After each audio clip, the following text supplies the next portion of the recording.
What if I told you that you can get a chewy bagel style texture in a sourdough loaf? Well, you can with this sourdough bagel bread. Is it bagel? Is it bagel? I have a hard time saying that one, but the bread is delicious. I'm Amy from amybakesbread.com. Let's make this together. This is one of the most fun recipes that I've made in a long time, and it tastes absolutely incredible, so I can't wait for you to make it. It's my sourdough bagel bread. You can print off this recipe on my website. Go to amybakesbread.com, and it will show you step-by-step detailed pictures of this recipe, and you can also find this video on the website as well. But then you can actually go to the bottom and print off the recipe. So if you wanted to have it with you or just keep it up on your phone or something as you're making the recipe, go grab it there. All right, let's get started making it together. We're gonna start with a bowl and then putting it on my scale. I love a kitchen scale, highly recommend to use it. The recipe is in grams. All my recipes are tested in grams, and then I also have cup measurements as well. So if you haven't converted over to weight measurements yet, please do, but if you haven't yet, it's okay. You have the cup measurements there as well. Okay, we're gonna start by adding our Ripe Active sourdough starter to my bowl. Now I'm using Ripe Active sourdough starter today because I have a freshly fed sourdough starter that's ready to go. The recipe also includes the levain method, so if you don't have your starter active and ready to go, use that method to get it ready before you bake with it. I have had this starter that's freshly fed, ready for me to bake with, so I'm gonna use that directly in my dough today. You substitute levain sourdough starter. It's the same thing, it has a different purpose, but you can substitute them equally for equal weights. So we're gonna go ahead and add our starter straight into the bowl. If you go a little over, a little under, it's okay. You don't wanna go too much over, too much under, but 5 to 10 grams here or there, you'll be fine. Next, we're gonna add in some warm water into the dough. I like to use a water that's probably 78 to 80 degrees to kind of bring up the temperature of my dough, because the water is the way that you can really affect the temperature of your dough. And I want this dough to ferment in that 76 to 80 degree range for that optimal fermentation and timeline. The baker's schedule that I have on my website will give you the times that all of these steps you should expect them to be ready based on the temperature of your dough. That's a really helpful part as well that you can go check out on the website. Got our water in there. I'm just gonna mix it up together. Now for this loaf, because we're gonna be plopping it into boiling water and boiling it and then sticking it in a loaf pan and baking it, I don't see a huge point in doing an autolyse or fermentalise ahead of time, because already the structure is gonna be a little bit compromised just by doing that. And so I don't think that the benefit of it outweighs the reward, I guess. I don't think that it's a huge benefit to do that for this loaf. So I'm just throwing all the ingredients into my bowl right now, okay? I'm not gonna wait to add salt or anything like that. We're just gonna add them all directly to the bowl. So we're gonna move on to our flour. I like a little whole wheat flour in my recipe. If you don't want whole wheat, you can just substitute for the bread flour. Whole wheat helps move fermentation along. It adds a little bit extra flavor to your bread. I really like it. I also freshly mill my whole wheat. I don't know if you can see my grain mill back there, but I freshly mill my whole wheat, and I love doing that as well. Just adds a little bit of extra nutrition and good flavor. All my flour is in there. Now we're gonna add the salt. This is a little bit less salt than I typically add to a classic sourdough loaf, and the reason for that is just because we're also adding in my everything bagel seasoning. This seasoning has some salt in it. So I don't want my loaf to be too salty by adding in too much salt here. So check your seasoning and see if it has added salt, and that can help you to determine if you need a little more salt in your loaf or a little bit less. Okay, we're gonna add in our seasoning, and I do 12 grams. This is one of my favorite seasonings. I like to put it on the outside of the loaf too. It's just delicious. Spread a little cream cheese on there. Oh, so good. All right, I've got everything here in my bowl. I'm just gonna mix it up until it forms that like classic shaggy dough that we are familiar with, you know, with a sourdough loaf. Once this is all hydrated and mixed together, we're gonna cover it and let it rest for 30 minutes. And we'll come in and do some stretch and folds every 30 minutes for about 2 hours. So we'll do about 4 sets of those. And we'll let it rise a little bit longer. We will shape this and then we'll stick it in the fridge. And tomorrow we're gonna boil it and bake it up and cut into it. You can see how sticky that dough is right now, okay? It's gonna transform in the next few hours with that long fermentation and just the amount of time for that flour to really hydrate and everything. It's gonna turn really nice. Let me take the temperature. All right, we're at about 80, 81, so I don't need to keep this any warmer right now because I want the temperature to kind of come down a little bit. So it's really within that 78, 80 degree range. I'm gonna cover this up. We'll come back to it in 30 minutes. We're ready for our first set of stretch and folds here. You can see how this dough is looking after the first little bit. It's starting to come together. I'm gonna wet my hand just a little bit, get them damp, and do my first set of folds.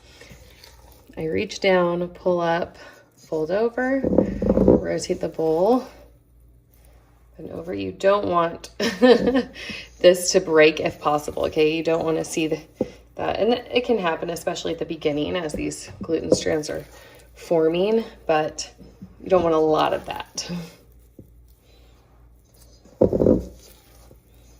You just keep going around in a circle until the dough doesn't want to stretch very much anymore. Which is kind of what we're seeing here. And it all kind of comes to the middle of the bowl in one little package. Okay, then we're gonna cover it up, let it rest for another 30 minutes. I am gonna check the temperature really quick. So this is now at about 77 degrees, so I can tell it's losing temperature, so I need to keep it in a warmer place so I can meet my own timeline. And I like to keep it in that 76 to 80 degree range. So I'm gonna stick this on my dough mat to warm it up a little bit. I have these granite countertops. They can get cold pretty easily. So I like to put a kitchen towel underneath the dough mat, and then I turn this on. Usually I feel like I need to go a couple degrees warmer than what I'm shooting for with this. So I'm gonna go to, we'll say 82. And we'll see that will help keep this dough a little bit warmer as it ferments. We're gonna do our second set of stretch and fold. See how the dough has spread back out? And just reach down, pull up, we're turning it gently, developing this gluten. And I've got to say that this smells so good. That seasoning in there, that everything bagel seasoning, smells incredible. See how that didn't take quite as long this time? You can tell that the strands are getting stronger just by that. We'll come back in 30 minutes. This is my third set of stretch and folds.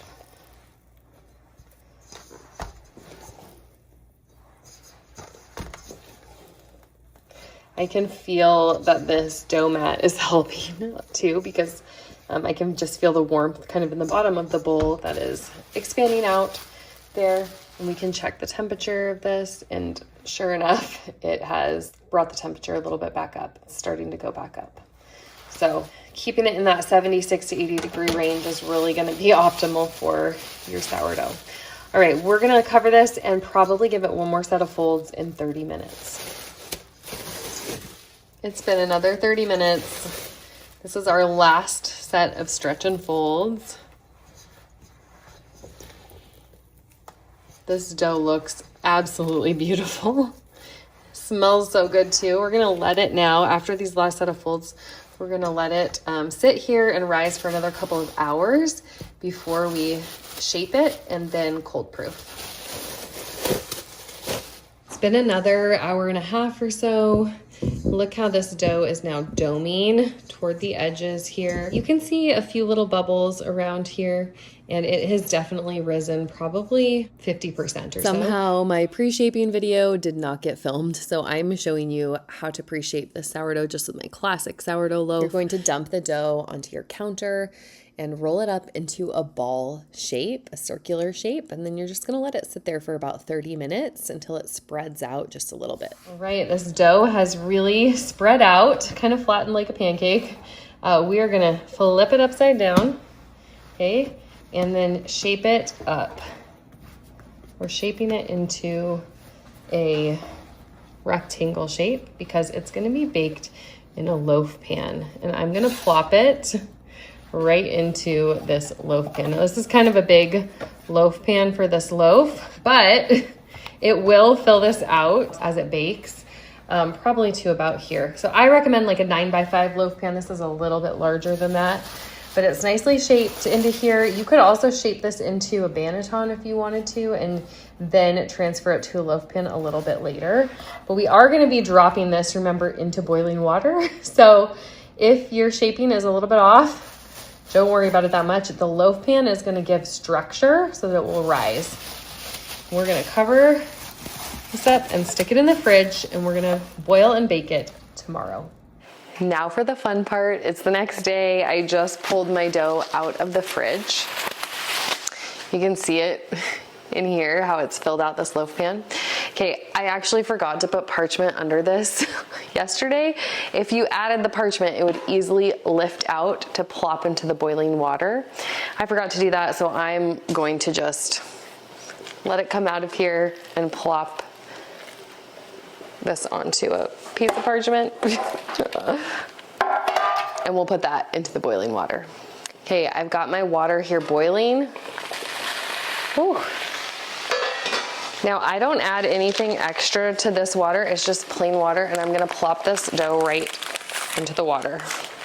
We're gonna let it boil for about 1 to 2 minutes on the first side, and then we'll flip it over and let it boil for 1 to 2 minutes on the other side. I have a couple big slotted spoons here or a spatula that's gonna help me flip it over. So what this boiling process does in traditional bagels, it gives you that chewy outer crust, and it's gonna do the same thing in the sourdough loaf. So I know it seems kind of scary to just plop your artisan loaf into this water, but really it makes a super yummy crust on the outside. And we're gonna be able to stick it back into our loaf pan, and then it will take the shape of the loaf pan and rise up and make a delicious loaf. Okay, we're gonna flip this over. You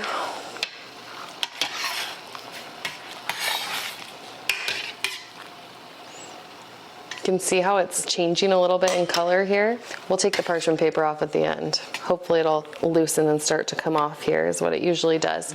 We're just boiling this up. Usually I will just do this with plain water, but you can also do your loaf with like a little bit of brown sugar in it, a little bit of the malt syrup if you want to. That's kind of a more traditional bagel style.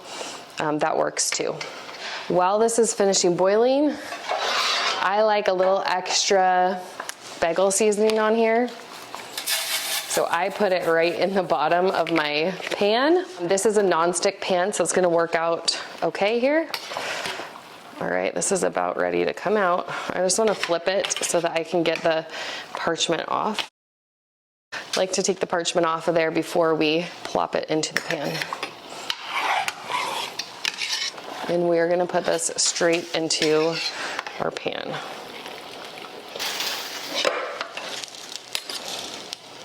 It's okay, it's gonna look a little funny at first, okay? But I promise you, getting it into that pan there, we're turning off the water. Here's my loaf. Okay, it got into the pan. It may look a little bit funky and like shrunken and shrivelly. Don't worry about that, okay? It's going to bake up fine because it's in this loaf pan.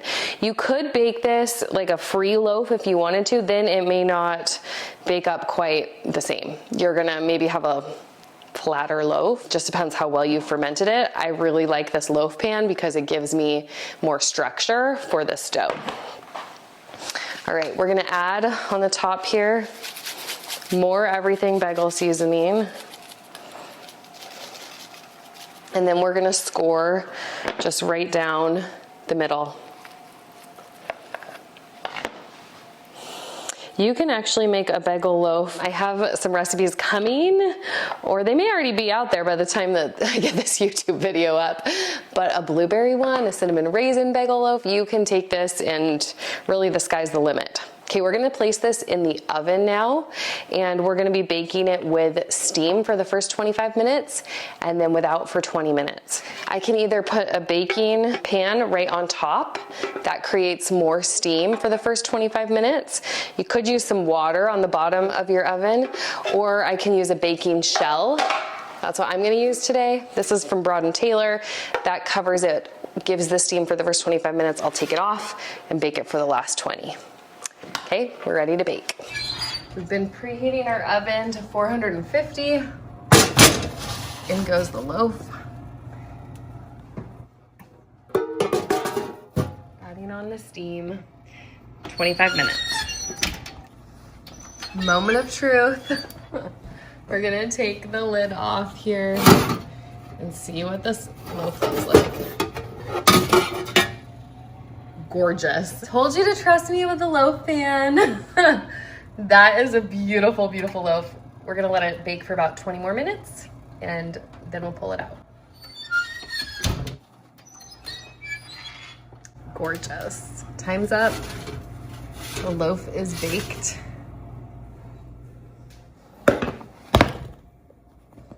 We're gonna pull it out on a cooling rack right here and let it cool. Okay, we're slicing into this.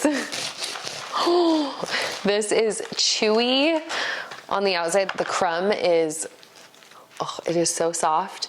And the crust is so chewy, but so soft in the middle. It is just like a bagel. Look at that. Oh man.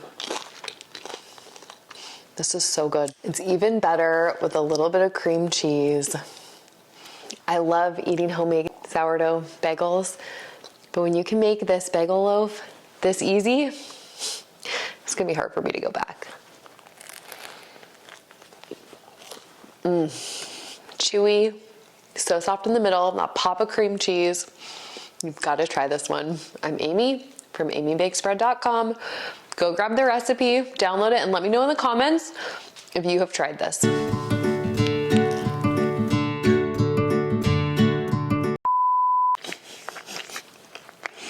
And this bagel seasoning, bagel, I just want to flip it. Ow, don't do that, you're gonna burn yourself. A chewy, delicious bagel. I'll just be over here eating my bagel loaf. So good.